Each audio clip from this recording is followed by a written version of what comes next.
2006 की बात है। ब्राजील के अमेज़न जंगल में एक सरकारी हेलीकॉप्टर उड़ रहा था। नीचे घना जंगल था। अचानक पायलट ने देखा जमीन पर सैकड़ों इंसान, नंगे बदन, हाथों में भाले, और अगले ही पल तीरों की बारिश शुरू हो गई। हेलीकॉप्टर पर सीधे, बिना किसी डर के। ये कोई फिल्म नहीं थी, ये असली था। और सुनो, 1961 की बात है। अमेरिका के सबसे अमीर परिवारों में से एक, रॉकफेलर परिवार का बेटा Michael Rockefeller, Papua New Guinea के जंगलों में गया था कला के नमूने इकट्ठा करने। उसकी नाव पलट गई। वो तैरकर किनारे की तरफ गया और फिर गायब हो गया। अमेरिकी नौसेना ने हफ्तों तक खोज की, पूरा समुद्र छान मारा, लेकिन माइकल का एक बाल भी नहीं मिला, आज तक नहीं। स्थानीय जनजाति के लोगों ने बाद में बताया उसे पकड़कर खाया गया। इस धरती पर आज भी कुछ ऐसी जनजातियां हैं जो बाहरी दुनिया को नहीं जानती और जानना भी नहीं चाहती, जहां इंसान को इंसान खाया जाता है, जहां मुर्दों की हड्डियां गले में पहनी जाती हैं, जहां बच्चे पैदा होते ही भाला चलाना सीखते हैं, और जहां बाहर से आने वाला हर इंसान दुश्मन है।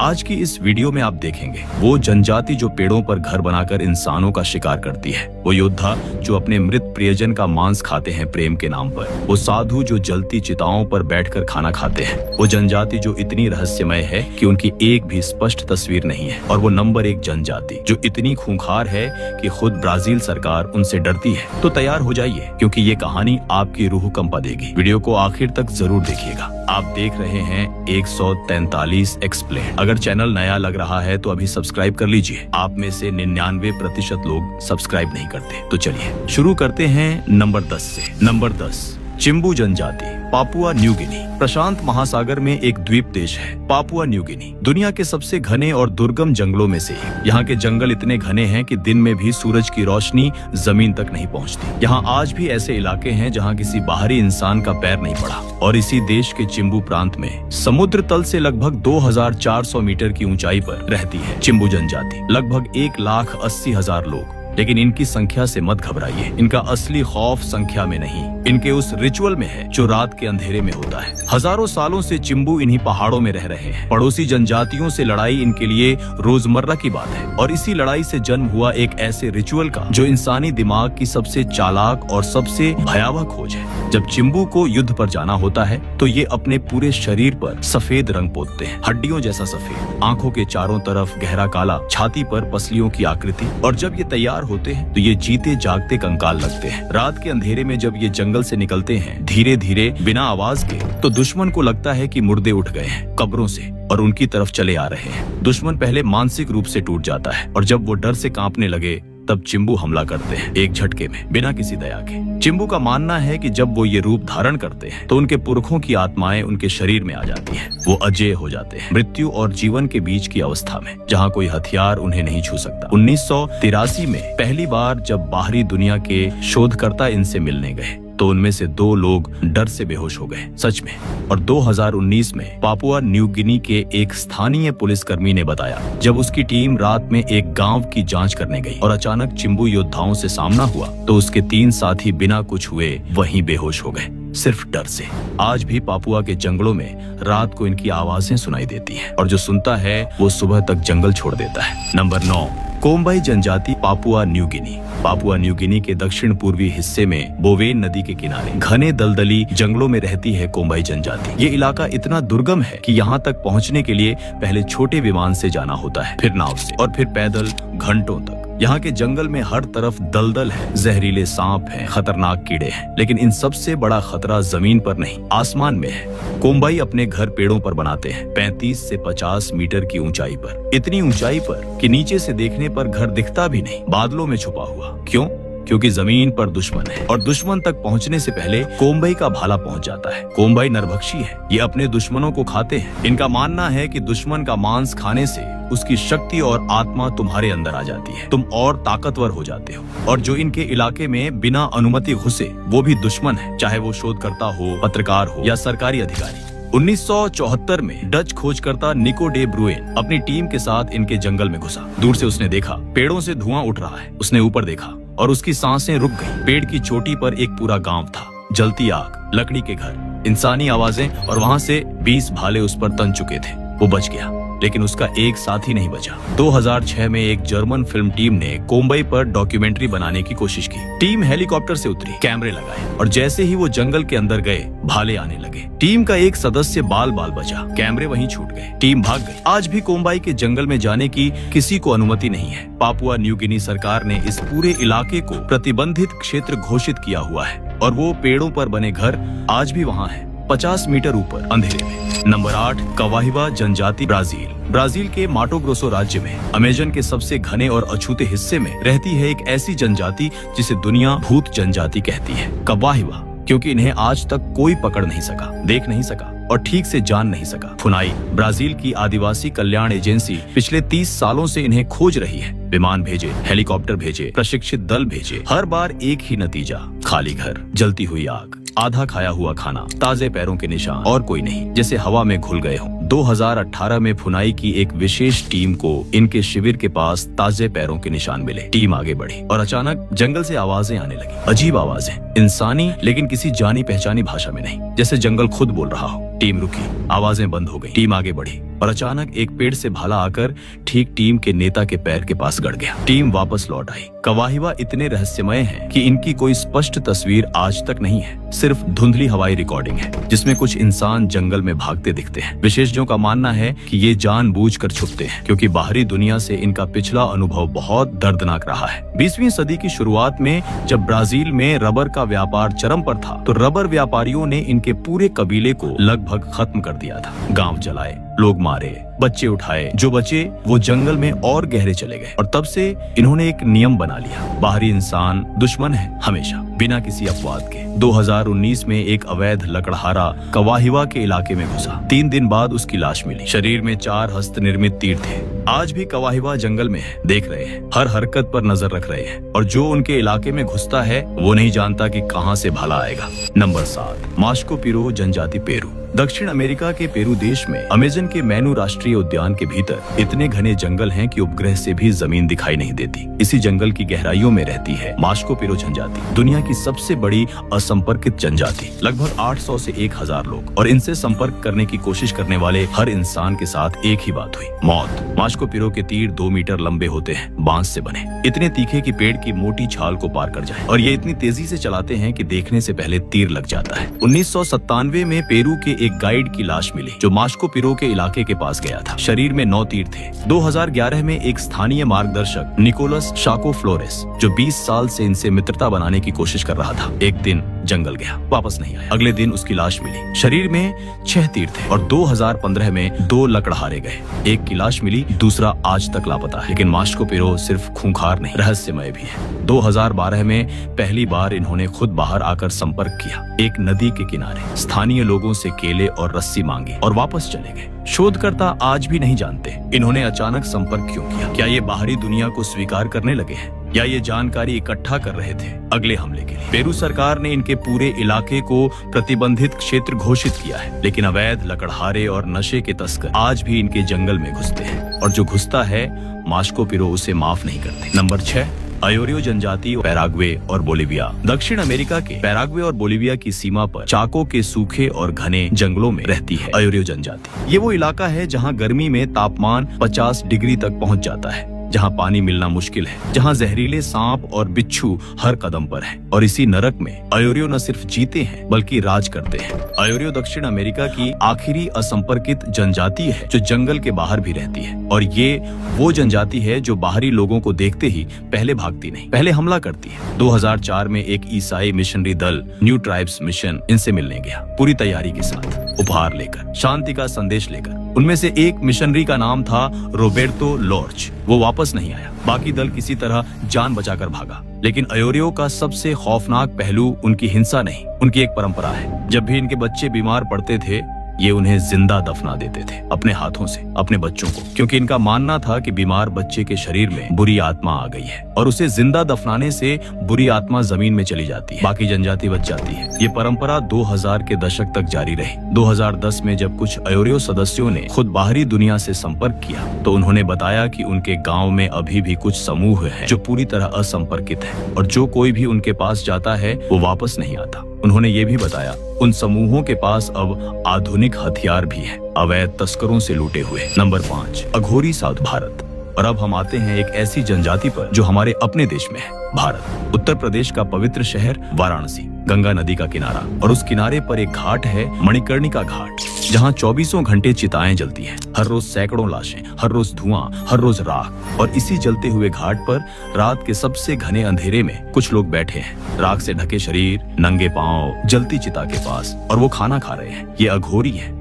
अघोरी साधु दुनिया की सबसे रहस्यमय और भयावह जनजाति मानी जाती है। ये श्मशान में रहते हैं, मुर्दों की खोपड़ी में खाना पानी ग्रहण करते हैं, जलती चिता की राख अपने पूरे शरीर पर मलते हैं, मृत शरीर के अंगों का उपयोग तांत्रिक अनुष्ठानों में करते हैं, और कुछ अघोरी मानव मांस भी खाते हैं। अघोरियों का दर्शन है, इस दुनिया में कुछ भी अपवित्र नहीं है। जो चीज सबसे घृणित लगती है वही ईश्वर के सबसे करीब है। मृत्यु से डरना कमजोरी है। जो मृत्यु को गले लगा ले वो अमर हो जाता है। 2017 में पत्रकार रूपर्ट गुडविन्स ने इनसे मिलने की कोशिश की। मणिकर्णिका घाट पर रात को गए।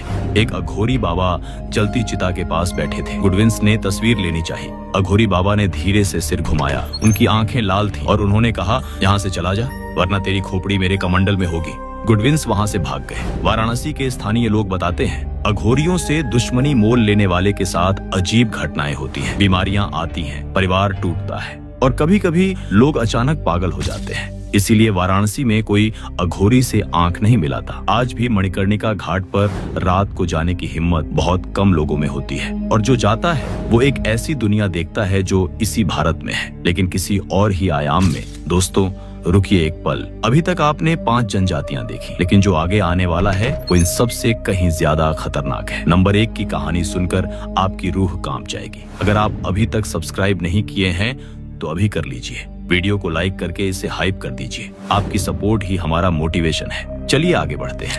नंबर 4, दानी जनजाति, Papua New Guinea. Papua New Guinea के मध्य में है बालिम घाटी, चारों तरफ से ऊंचे पहाड़ों से घिरी, इतनी दूर दराज कि 1938 से पहले बाहरी दुनिया को इस घाटी का अस्तित्व पता भी नहीं था। और जब 1938 में अमेरिकी खोजकर्ता रिचर्ड आर्चबोल्ड का विमान इस घाटी के ऊपर से गुजरा और उसने नीचे देखा तो उसे यकीन नहीं हुआ। घाटी में हजारों लोग थे, खेत थे, घर थे, एक पूरी सभ्यता जो बाकी दुनिया से बिल्कुल अनजान थी। ये थी दानी जनजाति। दानी के बारे में सबसे पहली बात जो जाननी चाहिए, ये लोग अपने मृत नेताओं को दफनाते नहीं, ये उन्हें मम्मी बनाते हैं। लेकिन मिस्र की तरह नहीं, सोने और कफन में लपेटकर नहीं। ये लाशों को हफ्तों तक धुएं में सुखाते हैं, फिर उन्हें बैठी हुई अवस्था में पहाड़ की चोटी पर स्थापित कर देते हैं, ऐसे जैसे वो आज भी जीवित हो, आज भी पहरा दे रहे हो। इनकी सबसे प्रसिद्ध मम्मी है वेरेक मेरेक, जो 250 से 300 साल पुरानी है और आज भी बालिम घाटी की पहाड़ी पर बैठी है, सूखे चमड़े में, खाली आंखों से, अपनी जनजाति की रखवाली करते हुए। दानी का मानना है कि मृत नेता की आत्मा मम्मी में रहती है और जब जनजाति पर खतरा आता है, मम्मी अपने वंशजों को सचेत करती है, सपनों में, आवाजों में। लेकिन दानी सिर्फ रहस्यमय नहीं, उनके युद्ध के नियम भी खौफनाक हैं। 1961 में शोधकर्ता कार्ल हाइडर पहली बार दानी के गांव पहुंचे। उन्होंने देखा कि गांव की हर बूढ़ी औरत के हाथ में उंगलियां नहीं हैं। जब पूछा तो पता चला, दानी में जब कोई प्रिय इंसान मरता है तो शोक में अपनी एक उंगली काट दी जाती है, पत्थर के औजार से, बिना किसी दर्द निवारक के, अपनी उंगली अपने हाथ से। और ये सिर्फ औरतों के लिए नहीं, लड़कियों को भी बचपन में उंगली कटवानी होती थी जब पहली बार कोई परिजन मरता था। ये परंपरा दशकों तक चलती रही और आज भी कुछ दूर दराज के दानी गांवों में इसके निशान देखे जा सकते हैं। नंबर 3, कोरोवाई जनजाति, Papua New Guinea. Papua New Guinea का दक्षिण पश्चिमी हिस्सा, मालास्काम नदी का किनारा। इतना घना जंगल की ऊपर से देखने पर सिर्फ हरा ही हरा दिखता है, न रास्ता, न गांव, न इंसान। लेकिन इस जंगल के अंदर पेड़ों की चोटियों पर रहती है एक ऐसी जनजाति जिसका नाम सुनकर नृविज्ञानियों की रूह कांप जाती है, कोरोवाई। 1974 से पहले इस जनजाति को बाहरी दुनिया जानती भी नहीं थी। 1974 में डच मिशनरी पहली बार इनके पास पहुंचे और जो उन्होंने देखा वो देखकर वो कांप गए। पेड़ों पर घर 50 मीटर ऊपर और उन घरों के नीचे जमीन पर हड्डियां, इंसानी हड्डियां। कोरोवाई नरभक्षी है, लेकिन इनकी नरभक्षण की वजह भूख नहीं, धर्म है। इनका मानना है कि कुछ इंसान असल में खाखुआ होते हैं, यानी राक्षस, जो इंसान का भेष धारण करके जनजाति में रहते हैं। रात को ये राक्षस इंसान की आत्मा खाते हैं और जब कोई बीमार पड़ता है या मरता है तो ये खाखुआ का काम माना जाता है और जब कोई खाखुआ पकड़ा जाता है तो पूरी जनजाति उसे खाती है जिंदा। 2006 में पत्रकार पॉल राफेली 3 हफ्ते कोरोवाई के साथ रहे। उन्होंने देखा एक बुजुर्ग को खाखुआ घोषित किया गया, पूरे गांव ने सर्वसम्मति से। अगली सुबह वो बुजुर्ग नहीं था और गांव में एक अलग तरह की आग जल रही थी। राफेली ने बाद में कहा, मैंने जो देखा वो मैं कभी नहीं बताऊंगा, क्योंकि अगर मैंने बताया तो कोई यकीन नहीं करेगा। 2012 में इंडोनेशियन पुलिस ने कोरोवाई के एक गांव में छापा मारा। उन्हें वहां हाल ही में हुए नरभक्षण के सबूत मिले।